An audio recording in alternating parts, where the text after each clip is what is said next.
Another sickening attack on the Jewish community. Multiple cars have been set on fire with an anti-Semitic message painted on nearby vehicles. This is in Dover Heights. It comes just as a ceasefire deal was announced between Israel and Hamas, sparking hopes these sort of attacks would die down here at home. Let's go live to Liam Tapper, who's at the scene for us. Liam, at this early stage, what more do we know? Yeah, good morning, Eddie. Well, we know so far that 2 cars have been targeted along with a home here in Dover Heights. 2 cars, one being a Mercedes, another a van. They were both torched just before 4 o'clock, I've been told by residents here, who say that they heard a number of loud bangs and loud pops before these 2 cars, they went up in flames. And as you can see from some of these flame shots, the car completely took alight. And it was only for the quick work of fireys who came here pretty rapidly that they put the flames out. And you almost see as well that a house has been targeted as well. Red paint has been thrown across the front of it. These people who are responsible, they've even targeted the security cameras on the house to try to hide their identities. Now, I've spoken with a number of people. They say this is absolutely terrifying. A number of these anti-Semitic attacks, of course, have happened here in Sydney's east. Even yesterday, Western Sydney man, he was arrested and charged with the first of its kind with this anti-Semitic task force that was set up by the AFP, really cracking down on this abhorrent behaviour that we're seeing right across Australia. And of course, as you said off the top, Eddie, this comes less than 24 hours after the ceasefire deal was announced in Gaza. Many people hoped that it would quell tensions here in Australia. It looks like it's done anything but, Eddie. Yeah, thank you so much for that, Liam. And this news just breaking, so Liam's just at that scene there, hence the audio, so apologies to our viewers for that, but we'll check in with you soon. Liam, here's David. Thanks, Eddie. Well, now to the urgent manhunt for a killer on the run in Melbourne's south-east, where 2 men have been found stabbed to death on a suburban street in North Clyde overnight. Residents in the area have been told to stay indoors. Let's go live to Tegan Doling at the scene. And Tegan, what's the latest there?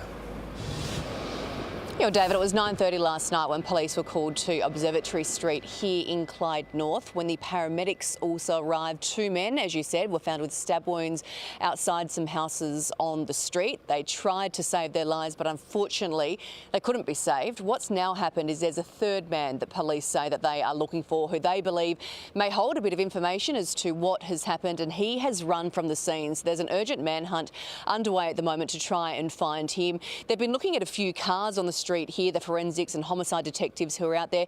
They've also been going in and out of one house in particular, and we understand when they arrived there was also quite a few people still inside that home. So they're just at the moment trying to piece together exactly what has happened, because this is now a double murder probe that they are looking into. One man in particular they are still trying to look for, still really quiet here at the moment. Obviously neighbours all still inside having a bit of a sleep, but we'll try to get a few more details for you as the morning rolls on, David. Thanks, Tegan. A terrifying development there. All right, let's get some more news now. Here's Sally.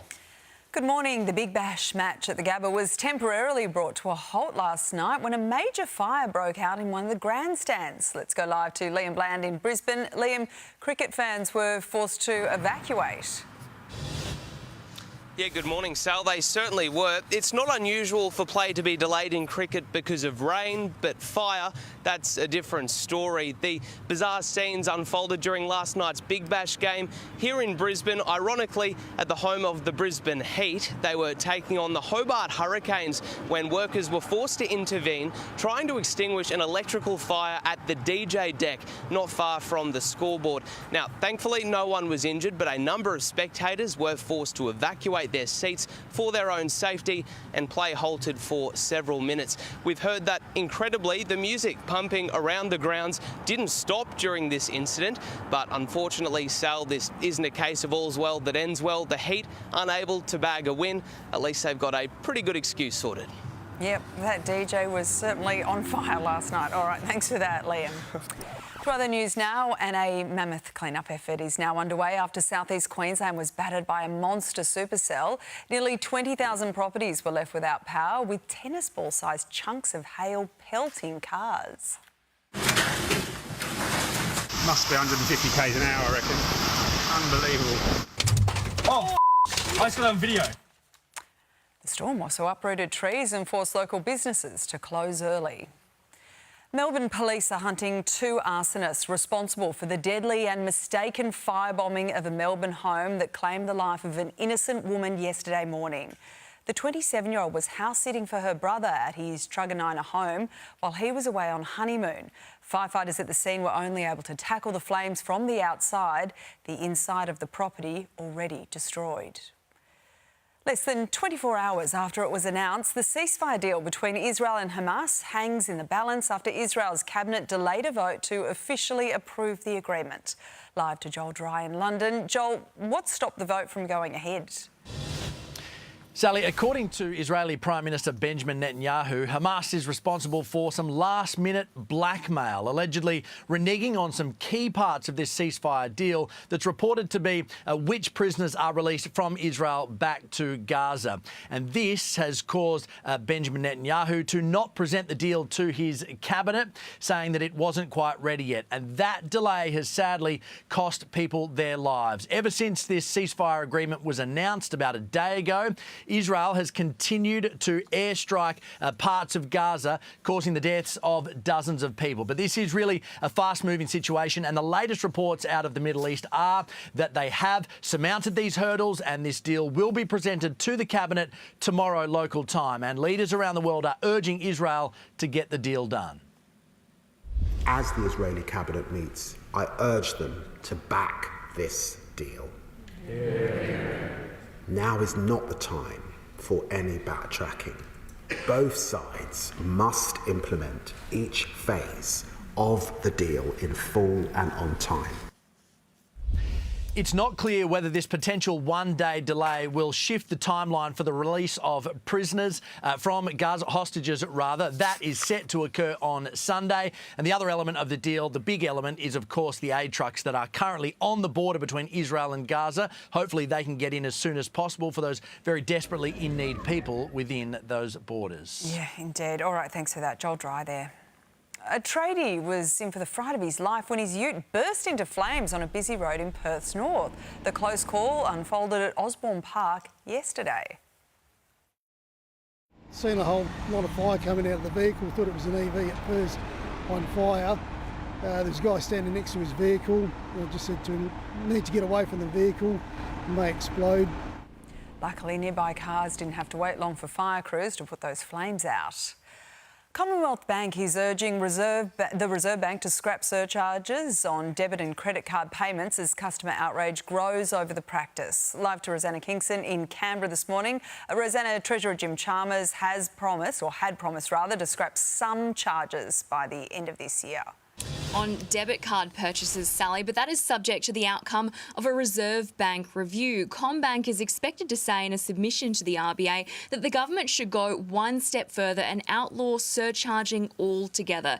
It argues that's the simplest way to deal with unfairness in surcharges. Other banks like Westpac don't support extending the ban to credit cards. Small businesses, they want surcharges scrapped altogether, saying if they're outlawed, the fee will simply be embedded in the price. The Treasurer has previously said he wants to make sure there aren't unintended consequences for business, but he believes consumers shouldn't be punished for using cards and digital payments. It's estimated that Australians spend about $1 billion a year on surcharges. Sally? Going cashless has certainly cost us. All right, thanks for that, Rosanna Kingston there. Well, the women's leg of the Tour Down Under is set to start in Brighton, Adelaide this morning, with fans and revellers alike taking part in all things Adelaide. So we've sent Hayden Nelson into the thick of it today. Hayden, fans are out and about and enjoying the best of South Australia. Oh, they certainly are, Sally. The wait is over. The Women's Tour Down Under series gets underway in just a few hours' time here in Brighton. You can expect the world's top cyclists, the eyes of the world, here on Adelaide for some incredible racing. You expect scenes just like the Tour de France over the next 2 days. They're heading through Riesling country, through McLaren Vale. Expect to see thousands of fans on the side of the road having their full-bodied reds, looking at some very strong carbs fly by. But they're ones to look out for the Aussies jerseys. Neve Bradbury, Ruby Roseman Gannon, they're vying for that coveted ochre jersey. So expect some very competitive scenes out there today. And then a bit later on Thursday, we'll see the start of the men's cycling event. Again, some huge names from around the world and a brilliant scene showing off the best of South Australia in the Barossa, in McLaren Vale. 2 million coffees consumed, 4 million glasses of wine. I've just made that up, but expect to see a big few days ahead, Sally. I don't care if you made it up. You had me at Riesling country, Hayden. Tick from me this morning. Thank you very much. We'll check in with you later. Well, a plucky pensioner has fought off a mugger who tried to rob him in a South Yorkshire laundromat. 84-year-old Ron Crocker was doing his washing when the would-be thief burst in. After the man demanded Ron hand over his wallet, the pensioner refused and forced the mugger from the building.